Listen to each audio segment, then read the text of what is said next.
It was the hot season of 2015, and I was 15. I often spent nights at my friend Jack's place, sometimes even 2 or 3 times a week. Jack was my closest friend, and since we were both young, hanging out like this felt right. Jack's family owned a large piece of land behind their house, about 7 or 8 acres, filled with a big barn, a field of corn, and trails in the woods where we'd ride our dirt bikes and ATVs. I felt a bit guilty because I didn't remember it was Jack's birthday until I saw more of his friends and relatives arriving. He had mentioned it weeks earlier, but it slipped my mind. I felt really bad for not bringing a gift. I quickly said sorry to him, and he shrugged it off. He told me he didn't want any gifts from his friends this year because his parents had already given him a lot. That made me feel a bit better, but the guilt lingered. We celebrated like any 15-year-old's birthday, eating cake, opening presents, and playing outside. Jack had received some new airsoft guns, adding to his impressive collection. We all chose weapons and divided into teams. It was me, Jack, and a kid named Will against Evan, Scott, John, and Kyle. Their team had more players, but we had the stronger guns. The aim was simple: hit them before they hit us. We dashed through the trails, ducking and weaving, trying to tag the others with our airsoft pellets. After many rounds, as the day turned to dusk around 6:30 p.m., Jack and I suggested going back inside to play video games. However, the others voted to stay out and continue the airsoft battle. We respected the majority's choice and restarted the game, giving everyone 2 minutes to hide. Jack counted down loudly, 3, 2, 1, go, and the game resumed. This time it was just Jack and me together. We ventured deeper into the forest, following paths that twisted further away from the house. We raced to an old treehouse, long abandoned but still standing among the tall trees. As we climbed up, the atmosphere felt different, darker, even a bit eerie, as if stepping into another world.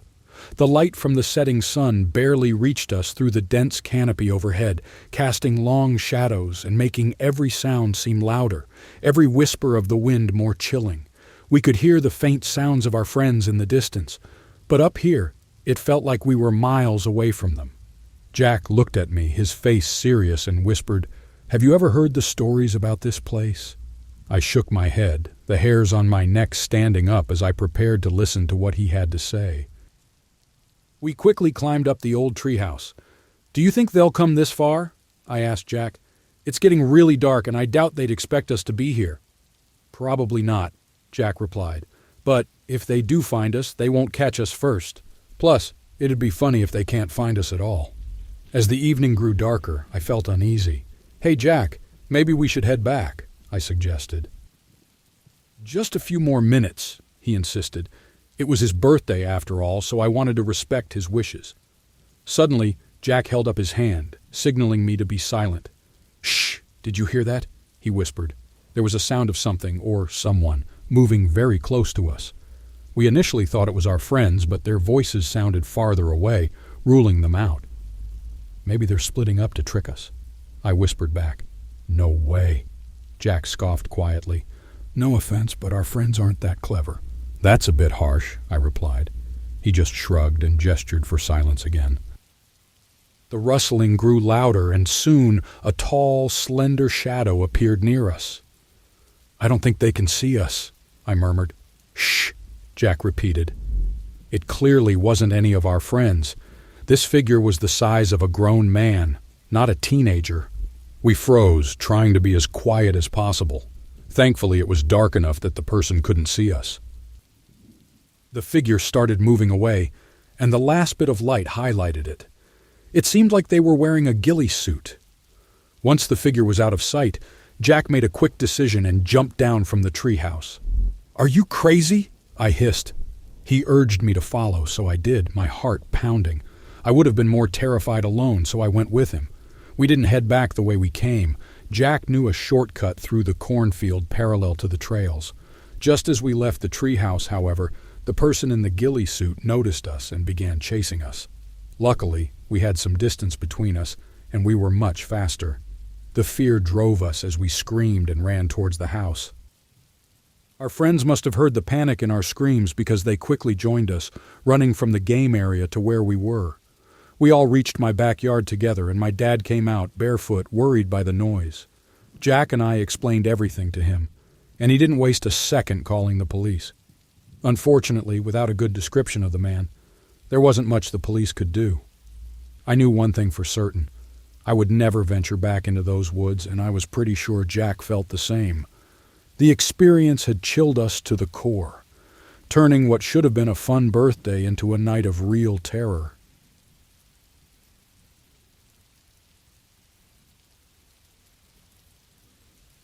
I connected with a man named Mark on Tinder. I wasn't really searching for love or a quick date, maybe just looking for friends.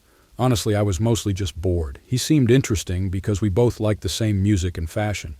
After chatting for a few hours, he asked for my Snapchat and began messaging me there. Soon he wanted to meet up that same evening. When I didn't answer for about half an hour, he started sending me lots of messages, one after the other. First, a simple question mark. Then, 15 minutes later, hello? With another question mark. I find this kind of behavior a bit worrying, especially from someone I've never actually met in person. It was a red flag for me, signaling that he might be too needy or perhaps even controlling. So I decided to stop responding to him. It just didn't feel right. Later, I took my dog Buddy for a walk in the usual park near my apartment. It's important for him to get plenty of exercise. We paused for a break on a bench where I sat to enjoy the calm and the beauty of the park in the springtime. About 10 minutes into our rest, I suddenly saw a man jogging towards me. "Emily, hey, is that you?" he called out as he approached. "It's me, Mark. Just wanted to see what you're up to. Nice to finally meet you," he exclaimed, trying to sound casual. "What a coincidence running into you here," he added with a grin. Yeah," I replied, feeling uneasy. My heart started to race because I sensed something was very wrong. It just didn't seem like a mere coincidence to see Mark here. Quickly, I realized the man standing before me wasn't the same person from the Tinder pictures. He had tricked me, pretending to be someone else. A cold chill ran through me, and I felt the first twinges of real fear. Then it hit me. My Snapchat location was visible to all my friends. I had switched it on a few months earlier to test something and had forgotten to turn it off. This man had been tracking me. His behavior grew worse as he sensed my growing irritation and disinterest. Initially, he kept asking if I wanted to still hang out. I finally snapped, telling him to leave me alone and that he was frightening me. It didn't take him long to start shouting. At that moment, I was truly terrified, caught between wanting to run and needing to defend myself. Buddy, sensing my fear, began barking fiercely, trying to protect me. Mark stepped back slightly but didn't stop. He started to say some truly vile things, words so nasty and mean that I don't even want to repeat them here. They were the kind of words no one should ever hear. Luckily, an elderly man jogging nearby noticed the situation and intervened, confronting Mark. I am so grateful for this stranger's help. Without him, I dread to think what might have happened. Mark finally left, and I haven't seen him since. I blocked him on all social platforms immediately. But the fear hasn't completely left me. Sometimes, when I'm alone, I worry about bumping into him again. Please be careful when interacting with people online. Dangers can appear suddenly and from unexpected quarters. There are strange and frightening people in the world, and it's important to stay alert.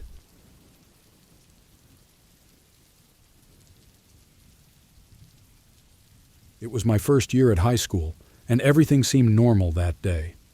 I was on my way to my third class when suddenly the principal announced over the loudspeaker that there was an emergency and we needed to lock down immediately. I began to feel nervous because my next class was still quite a distance away. Moreover, I was late, so the hallways were empty. I almost hid in the bathroom, but then I thought the library, which was just a bit further, might be a better option to take the risk.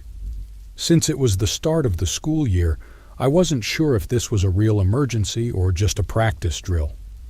Normally, they tell us in advance if it's just a drill, so I had a sinking feeling this was no practice. If I had chosen the bathroom, I might have ended up there by myself, vulnerable to anyone who could enter. The idea that a dangerous person might be around made the bathroom seem like a bad choice. The only thing that would have protected me there was the thin door of a stall.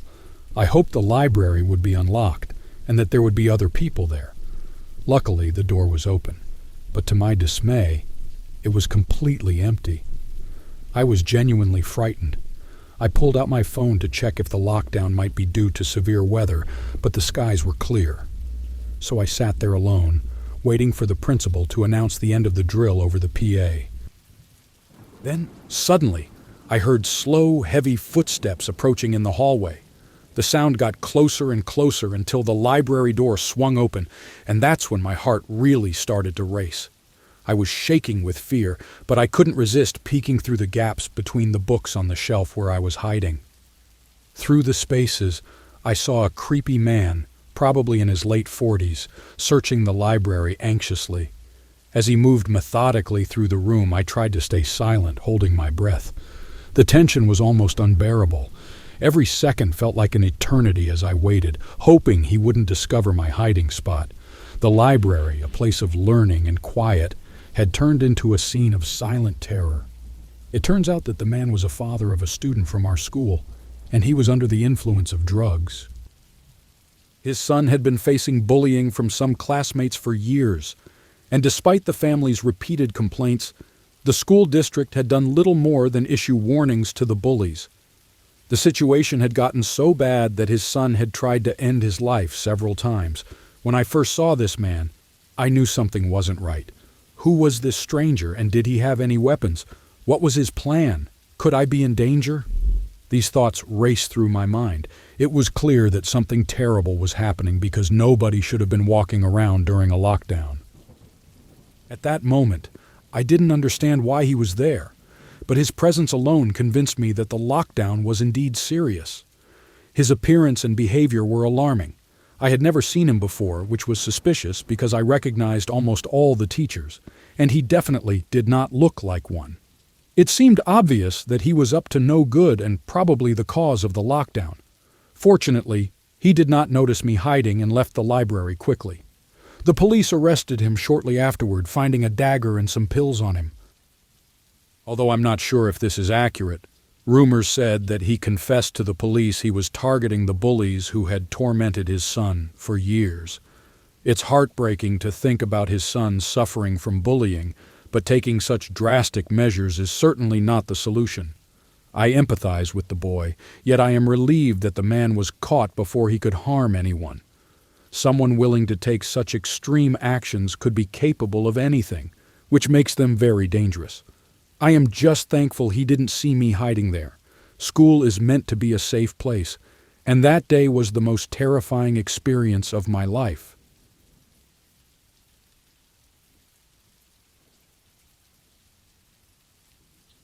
Last year, during the Halloween season, our house was the center of a big family gathering. My mom and dad had asked our relatives, some friends, and others to join in the festivities. While the adults enjoyed the party at home, my little cousin Jamie and I set out for some trick-or-treating in our neighborhood. I've always loved Halloween, but last year I wasn't feeling it as much. Maybe it's because I was growing up, or maybe because I've been dealing with a lot of anxiety and depression lately. Halloween used to excite me, but last year was different. I didn't feel the Halloween thrill anymore. Perhaps part of the reason was that, unlike previous years, I wasn't with my friends. Instead, I was basically looking after Jamie, who is quite a bit younger than me. He was only 10 and I was 15, so there wasn't much we could talk about together. It felt more like a task than fun. I just wanted to get it over with. Back when I was younger, my parents were really strict. They've eased up a bit now, but they can still be tough. They grounded me last Halloween because I didn't get straight A's at school. I got a B+. To them, that wasn't good enough. As part of my punishment, I had to take Jamie trick-or-treating. The older I get, the more I realize that maybe my parents aren't as great at parenting as they should be.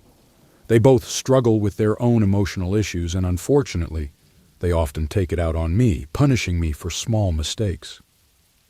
Even though I was grounded, I tried to make the best of Halloween. However, I didn't want to stay out too long because it was chilly and I wasn't really in the mood.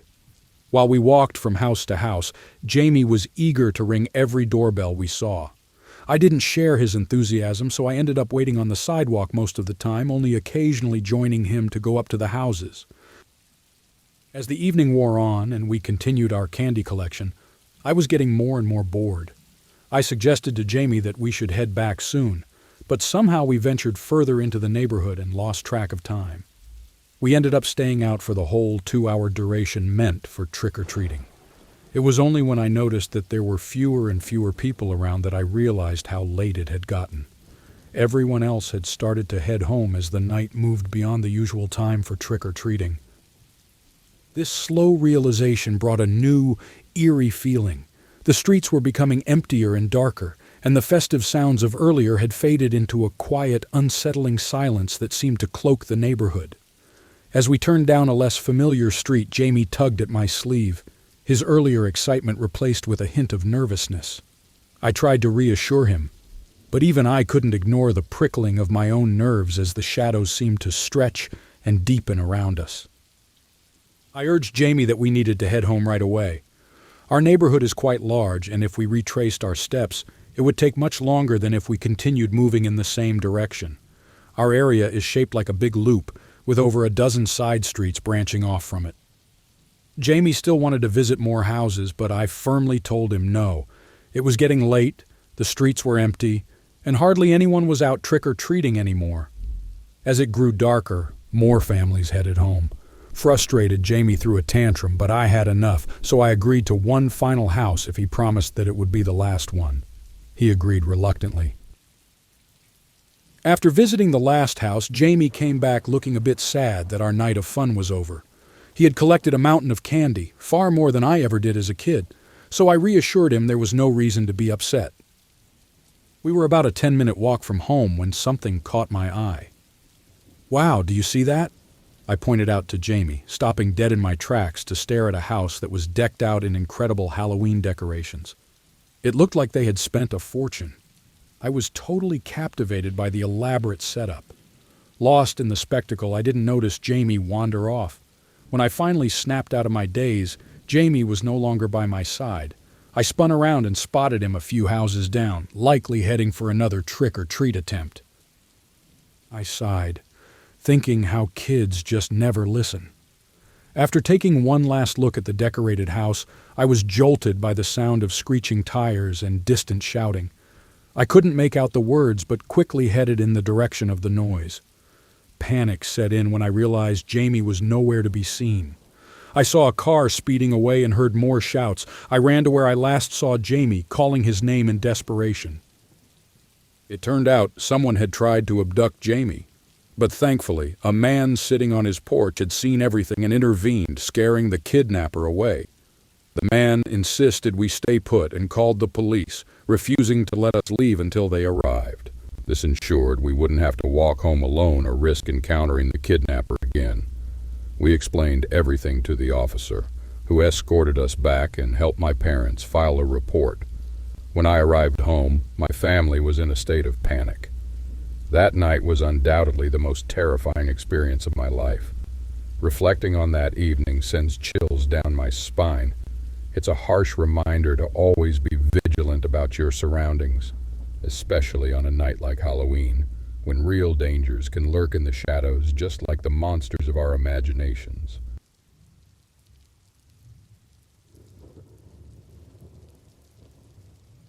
I was at a motorcycle rally in the southeast quite some time back. I remember deciding to go alone, on a whim. The main draw of the rally was watching the motorbikes zooming around the dirt track. It was quite the spectacle. When I arrived, I immediately called some friends to join because it was really exciting. We decided to camp right there. The festival had a spot for tents and camper vans. We pitched our tents on 2 separate sites, parked our cars, and set everything up. As evening came, we thought it would be fun to have a barbecue. We bought a small portable grill from a nearby shop and cooked up some chicken, sausages, and burgers. The food tasted fantastic. I needed this break badly, having been swamped at work. This motorcycle rally was the perfect escape to clear my mind. But then, everything changed at around 2:30 a.m. I was in my tent sleeping by myself, and the entire campground was eerily silent. The camp had a strict rule that everyone should keep quiet after midnight since many families with young kids were there for the festival. It was crucial to maintain a peaceful environment and not let it turn into a wild party. Lying on my back, I was half asleep but feeling content. Suddenly, at 2 a.m., strange noises outside my tent jolted me awake. It sounded like someone was fumbling with my car door trying to break in. I quickly unzipped my tent, grabbed my boots, shoved them on, and laced them up haphazardly. As I stepped outside, my worst fears seemed to come true when I saw a man mumbling and fumbling with my car door. At first, I didn't realize he was drunk. Being a tall and sturdy guy, about 6'6", I was ready to defend my belongings. I thought this man was trying to steal my car. As I stumbled out of my tent, half asleep and with my boots on the wrong feet, I confronted him. Taking a couple of steps towards him, I demanded, "What the hell are you doing, sir?" He turned around, his words jumbled and unclear, mumbling incoherently like a child. It was dark, the campground was dead silent, and he stood there, just 2 meters away, slurring his words. It slowly dawned on me that he was completely drunk. Turns out he was also camping here and had parked his car just a few sites away. He had mistaken my car for his and even managed to set off the car alarm while we stood there.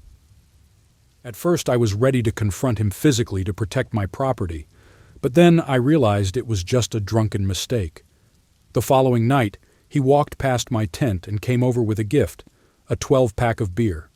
It seemed ironic given the events, and I learned that despite his heavy drinking, he was here to enjoy the motorcycle festival just like the rest of us.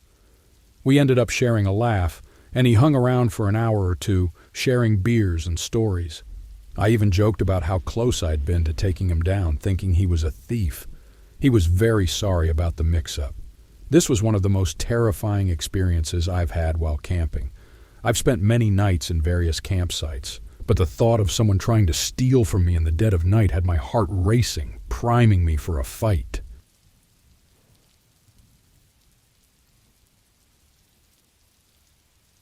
By the time I turned 18, I had decided I would leave home.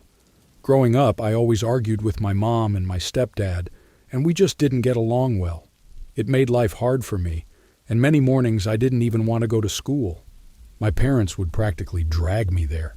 Our whole family was a mess, which stressed me out. My parents kept saying that once I was 18, they'd kick me out. I didn't really think they meant it, but part of me hoped they did. You might be wondering how Craigslist fits into all this? Well, after I turned 18, they gave me a few weeks to find a place to live. At that time, I was working part-time at Subway, earning barely enough and not pursuing any formal education. I was more interested in art, creating pencil drawings that I sometimes sold online. But the art world was tough, too many artists and not enough buyers. Though I disliked my job at Subway, it helped pay for my groceries and other basics. But soon, I'd need more money to afford a place to live. My relationship with my parents was pretty bad, and I often wondered what it would be like to have a loving family. One night, I was searching online for a place to rent. Being an 18-year-old girl, I needed somewhere safe but also affordable. My Subway job paid minimum wage, so I was looking for something really cheap. I figured I'd find either a single room or a shared place. Craigslist seemed like a good place to start, so I checked the boxes for what I needed in a place. I found many listings for shared housing, including some that were for girls only, which sounded good since I hadn't had much experience with guys due to my family issues. I went through the ads. Some places looked nice, others were terrible. My budget was really tight, around $500 to $800 a month, which meant I was seeing some of the worst options available. My town wasn't bad, but the cheaper places were outside of town, which meant I'd need to take the bus to work every day. Then I found an ad that caught my eye. It was for an all-female shared house, and the landlord planned an open house day. The ad mentioned that the house had 8 rooms, which was quite large, and we'd share the bathrooms, kitchen, living area, and a big garden. I hadn't had a peaceful living situation ever since I was born, so this was a big step for me. The open house was scheduled for 2 weeks later. I marked it on my calendar and set a reminder on my phone. I was excited about this and even told my parents to keep them updated and to show them I was serious about moving out. When the day arrived, I drove to the address, and I found myself waiting outside the house. After waiting for about 10 to 20 minutes, I realized I was the only person there. Finally, About 8 other girls showed up. It seemed like each of us would have our own room, although there were 9 of us, and the landlord had mentioned only 8 bedrooms. I was curious about where the extra person would sleep. I was the first to arrive and ended up waiting alone outside, so I sat in my car pretending to be busy with some sketches on my notepad to avoid feeling too awkward. We were already 15 minutes late for the viewing when the rest started to arrive. The landlord finally showed up too. He was a regular-looking guy, probably in his mid-30s, dressed in jeans and builder's boots. He wore a cap and an open shirt with a t-shirt underneath, looking like someone who dealt with properties or perhaps renovated houses for a living. As more girls gathered at the front door, some chatted while others kept to themselves. They seemed about my age, ranging from 18 to maybe 25 or 26. Gathering my courage, I got out of my car and approached the group. I introduced myself, shook hands, and we exchanged a few nervous comments about the situation. All the while, the landlord avoided greeting us. He walked past everyone, headed to the backyard, and entered the house through a back door. This behavior struck me as odd.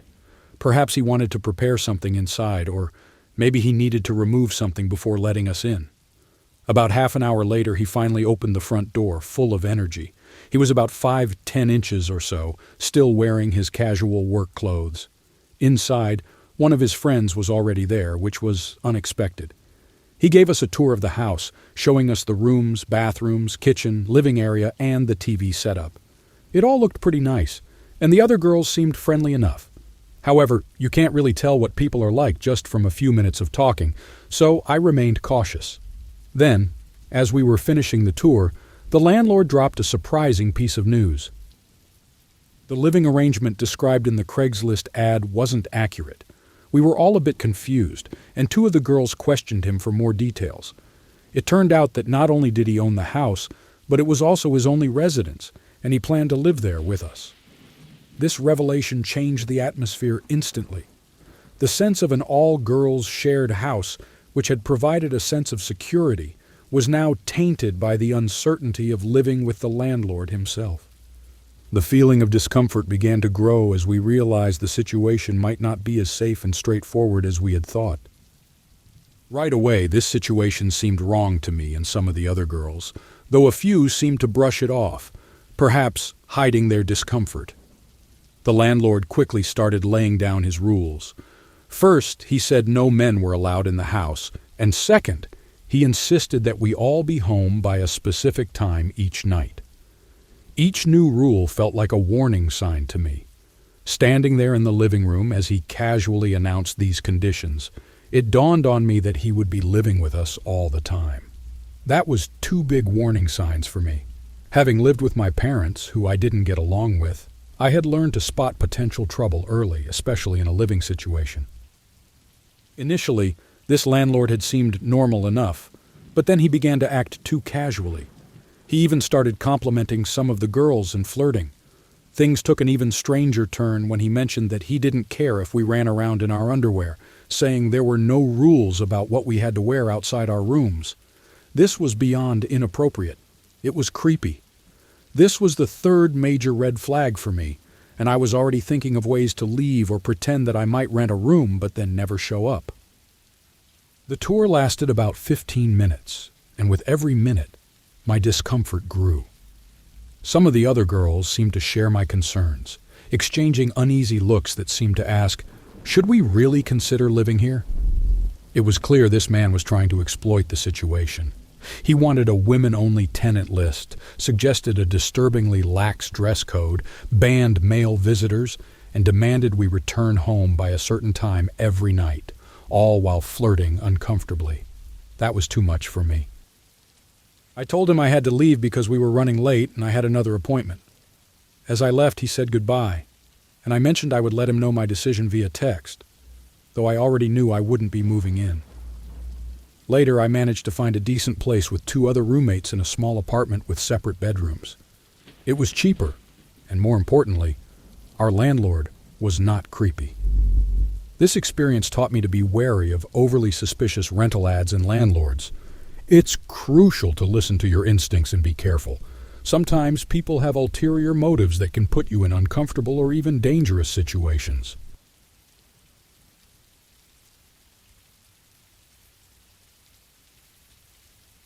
I was staying at a hotel in Boston with my friend Peter. It was past midnight when we arrived. After settling in, we noticed we didn't have enough towels. I decided to head to the front desk to get some more.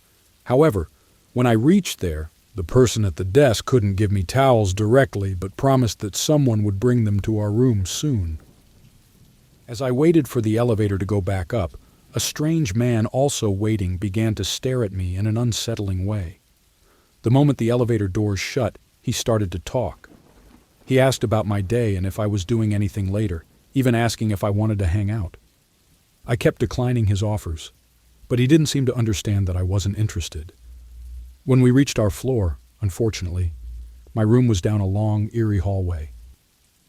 Walking back to my room, I heard footsteps echoing behind me. My heart raced as I thought, "This is it, this is how I'm caught." I sped up, almost running, too scared to look back because that's when horror strikes, isn't it? I was nearly running when I reached my door, pounding on it desperately for Peter to open up. It felt like ages before he did, and the footsteps were getting ominously closer. I refused to look back, not wanting to confront whatever was behind me. Just as Peter opened the door, I took a quick glance down the hallway. To my relief, it was just a hotel worker with the towels. It seems he had taken another elevator and got off shortly after me. I had feared a terrible fate, thinking I might be attacked or worse. It turned out the man just wanted to deliver the towels and the creepy guy had disappeared, likely going back to his own room after realizing I was not interested. The hotel worker looked puzzled as he saw me rushing away from him. Although I briefly explained my confusion due to the unsettling encounter in the elevator, he didn't comment further. He mentioned that I could report the elevator incident, but I chose not to. Although the man in the elevator was persistent and creepy, I never saw him again during our stay, and we managed to enjoy the rest of our time at the hotel.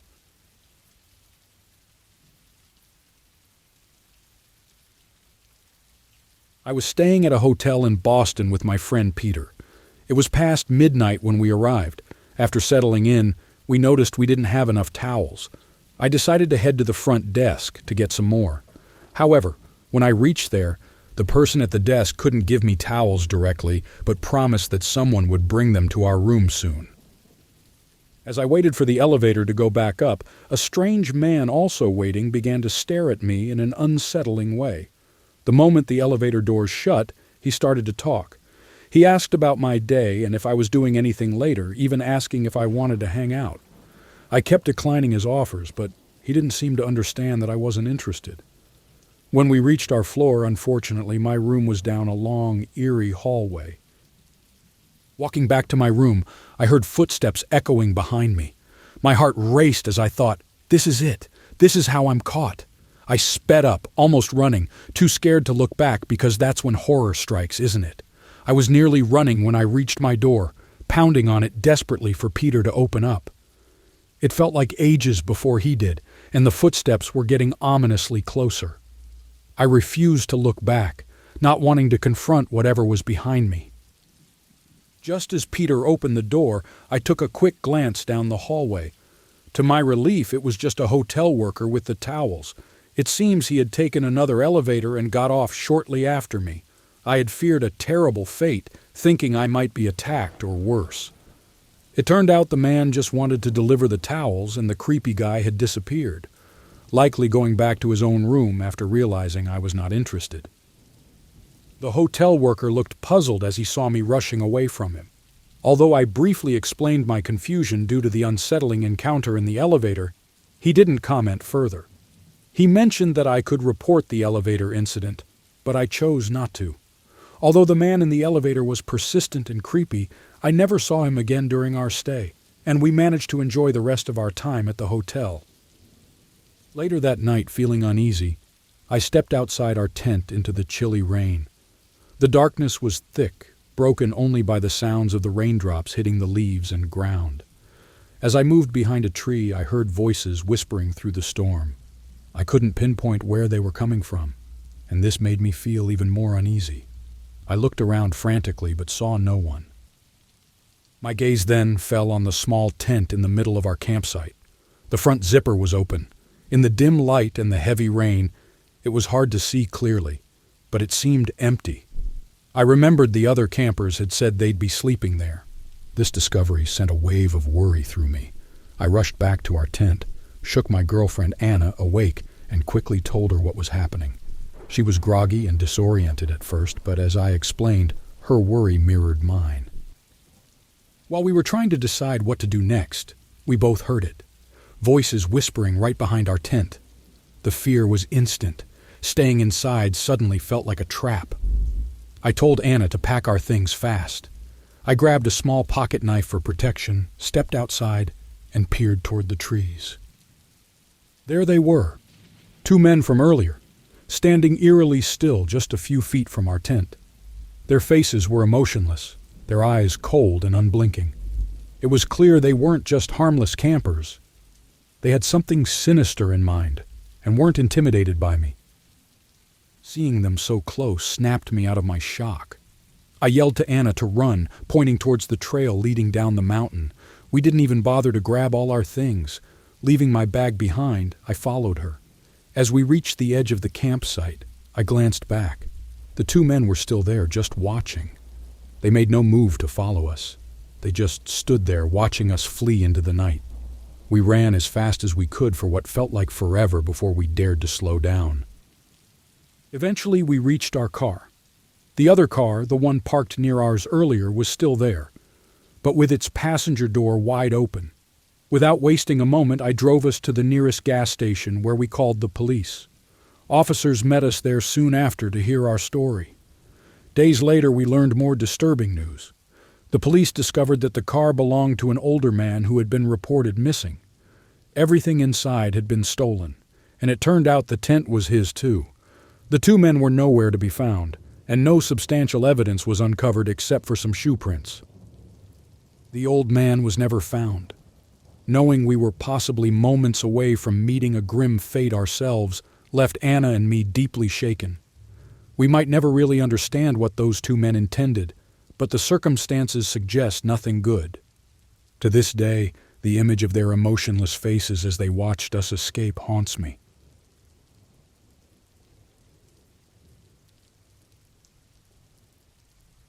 A few years back, when my friends and I were around 13 or 14, we were really excited about trick-or-treating by ourselves for the second time. We couldn't wait to roam around our neighborhood, gather as much candy as possible, and just have fun. Every year before Halloween, we would sit down and plan our trick-or-treating route.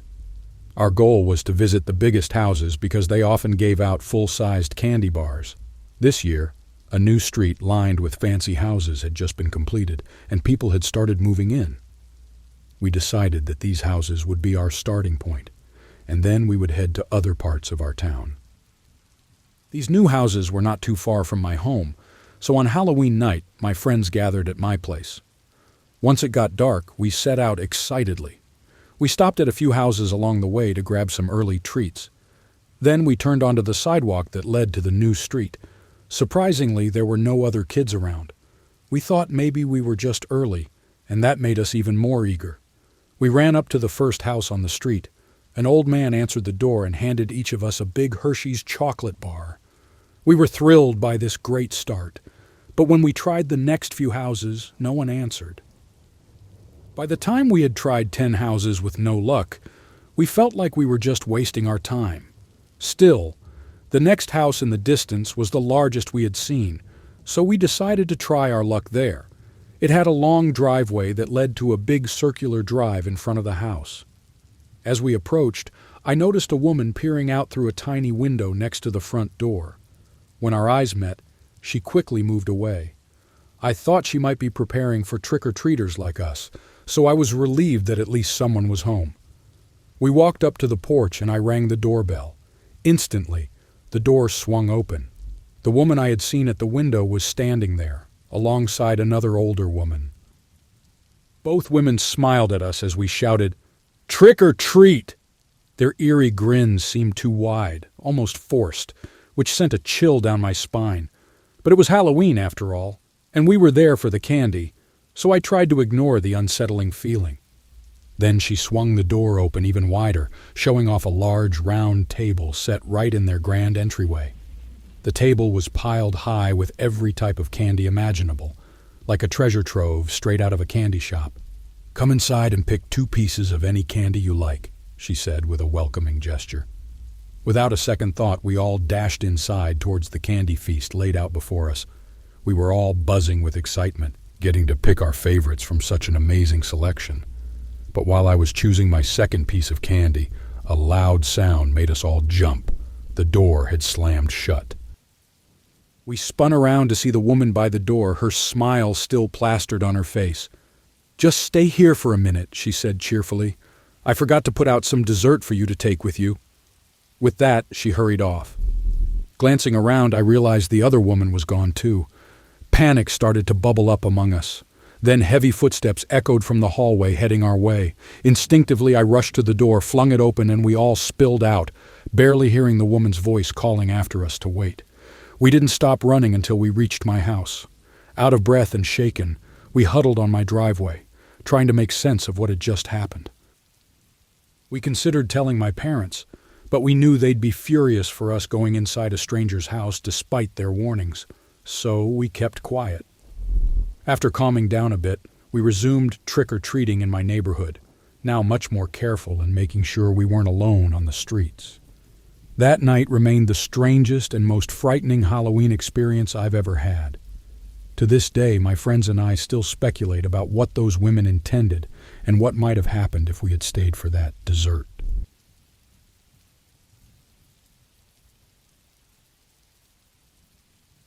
When I was 13 years old and attending middle school, nothing exciting ever happened there. It was a small, quiet place, and I'd never experienced anything remotely dangerous until that particular day. It was early morning, and I had just arrived at my second period English class. The lesson was the usual mix of lectures and reviewing written examples. Honestly, it was one of my least favorite subjects because I found it incredibly dull. Everyone was quietly reading an essay when suddenly the loudspeaker beeped loudly and came to life. Confusion and a bit of fear spread across the room. I had always believed that our little school was the safest place, so the announcement of a lockdown was both shocking and bewildering. Moments later, our teacher quickly took charge, instructing us to line up quietly along the wall near the door. He hurried to lock the door and was about to switch off the lights when the power went out. Some of the girls started to cry softly, overwhelmed by the tense and frightening atmosphere. We were in total silence for what felt like an eternity, when suddenly the sound of running footsteps echoed through the hallway outside our classroom. They stopped right outside our door. The tension in the air was palpable as everyone held their breath, waiting. Then we heard a boy frantically pounding on the door, begging to be let inside. The fear in his voice was unmistakable, and it sent chills down my spine. Glancing at my teacher, I saw that he was just as scared as the rest of us. He approached the door cautiously, peered through the window, and then quickly unlocked it to let the boy in. I recognized him as someone I'd seen in the hallways, though we'd never shared any classes. My teacher asked if he was all right and directed him to sit with us against the wall. After settling down a bit, I leaned over and quietly asked him what had happened.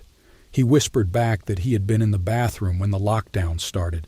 He stayed hidden until a middle-aged man burst in and began violently shaking the stall doors. As he described it, once the man started banging on the stall, he crawled under and ran for his life. Fortunately, the man only chased him for a short distance before stopping. The fear hit me suddenly and intensely, realizing that this threat was real and immediate, posed by a madman on the loose. Barely a moment had passed when we heard distinct, heavy footsteps coming towards our classroom door. Several students were silently crying, covering their mouths to keep quiet as a loud thump against the door resonated through the room. After that, 2 or 3 more people joined the first, and they started talking outside our door. Their voices were too low to make out any words, but just knowing there was a group of them heightened my fear. My eyes shifted to our teacher, who was trying to soothe one of the girls, but his own fear was visible. Suddenly, One of the men outside shouted loudly, and all their footsteps hurried away. It seemed the police might have arrived. Relief washed over everyone in the classroom. We remained huddled against the wall for another 20 minutes until we were sure everything was safe. Finally, they told us it was clear, and the lockdown was lifted. We later learned that a group of suspicious-looking men had entered the school demanding to take one of their supposed children from class. None of them were actual parents, and this caused the situation to escalate as they forced their way into the building. That was all the information we received, but it was enough to make that day unforgettable, a chilling memory I'd carry forever.